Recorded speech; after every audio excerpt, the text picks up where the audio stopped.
हे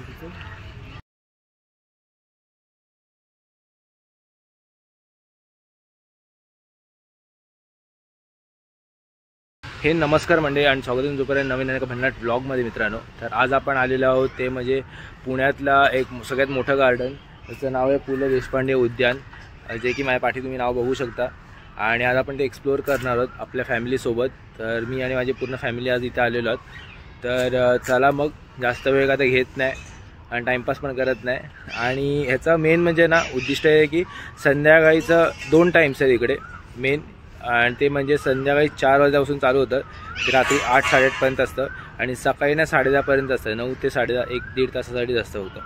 तर त्या हिशोबानेच इथे येण्याचा प्लॅन करा। आणि गार्डन मोठं आहे, तर चला आपण पूर्णपणे एक्सप्लोअर करूया। हो मित्रांनो, पहिलं आपल्या इथे तिकीट घर दिसतं, तिकीट घरात जाऊन आपल्याला तिकीट काढायला गेलं आहे गार्डनचं, आणि त्याच्यानंतरच आपल्याला पुढे हा इथे बघू शकतो तो आजूबाजूचा पूर्ण परिसर आहे, मस्त नेचरमध्ये बांधले गेलेलं असं एक गार्डन।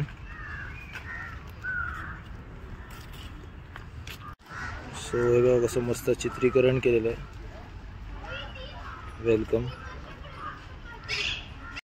मित्रांनो आता मी एंटर केलेलं आहे। टायमिंग मी तुम्हाला जसं बोललो तसं 4 ते 8 आहे दुपारी, आणि सकाळी 6 ते 11 ह्या 2 टायमांमध्ये आपण तुम्ही येऊ शकता। 5 रुपये तिकीट आहे पर पर्सन, खूप कमी कॉस्ट आहे। आणि इकडे बघा तुम्हाला जापनीज गार्डन म्हणून हे जास्त ओळखलं जातं, तर त्याची पण तुम्हाला दाखवतो कसं नेम प्लेट लिहिली आहे। हे बघा असं काहीसं लिहिलेलं आहे, ओके। आणि हा एंट्रन्स आहे पूर्ण। आपण आता पूर्ण गार्डन हे एक्सप्लोअर करणार आहोत हळूहळू। सुंदर गार्डन आहे।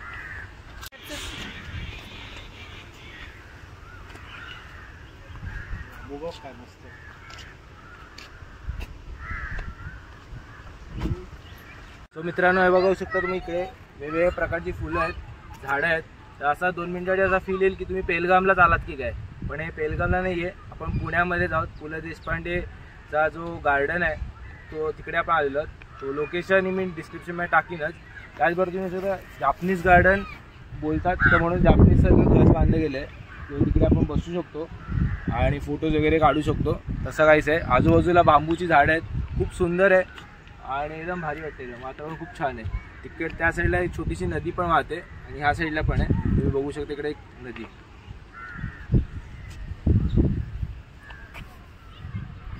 नदीमध्ये पाणी नाही आहे, ती वेगळी गोष्ट आहे, पण तरी पण ही छोटीशी नदीच आहे। तर तुम्हाला जे घर दाखवलं मी लांबून, तिकडे आपण चाललेलो आहे हळूहळू चालत चालत। हा असा रस्ता आहे जो आपल्याला तिकडे घेऊन जातो। बसायला ते बाक आहेत,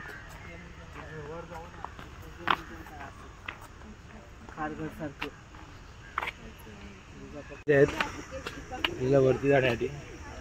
ते फोटोग्राफी करण्यासाठी खूप सुंदर आहे, फक्त एवढंच DSLR अलाउड नाही आहे।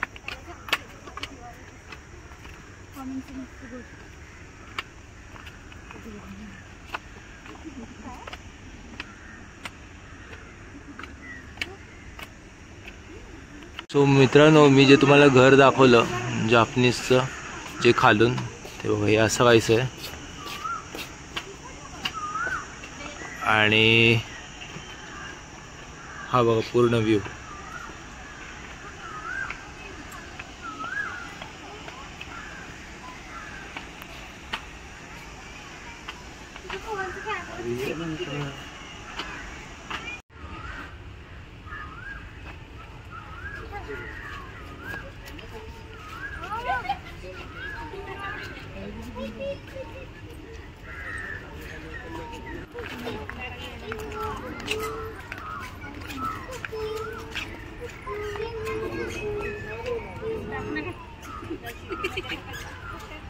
मित्रांनो, आपला हा व्लॉग मी इथेच संपवतो। गार्डन तसं खूप मोठं आहे, आणि अशाच प्रकारचं जपानला पण गार्डन आहे असं बोललं जातात, आणि हे मला खूप जणांनी रिकमेंड केलेलं म्हणून मी इकडे व्हिजिट केली। फोटोग्राफीसाठी वर्थ आहे, खूप भारी आहे, फोटोज खूप छान निघतात। संध्याकाळच्या वेळेस अजून खूप सुंदर दिसेल। मी तर दुपारच्या टाईमला आलो आहे, पण संध्याकाळी आलात तर अजून वर्थ वाटेल ते। आणि तिकीटच्या प्रमाणे खूप चांगलं आहे, स्वच्छ आहे, आणि मला आवडलं, मजा आली। तुम्हाला पहा व्हिडिओ आवडला असेल तर एक लाईक द्या, मनापासून आवडला तर भरपूर जणांना शेअर करा, नवीन असा चॅनल सबस्क्राईब करा विसरू नका, त्याचबरोबर बेल आयकन दाबा जेणेकरून पुढच्या व्लॉगची नोटिफिकेशन तुमच्यापर्यंत. तोपर्यंत गुड बाय.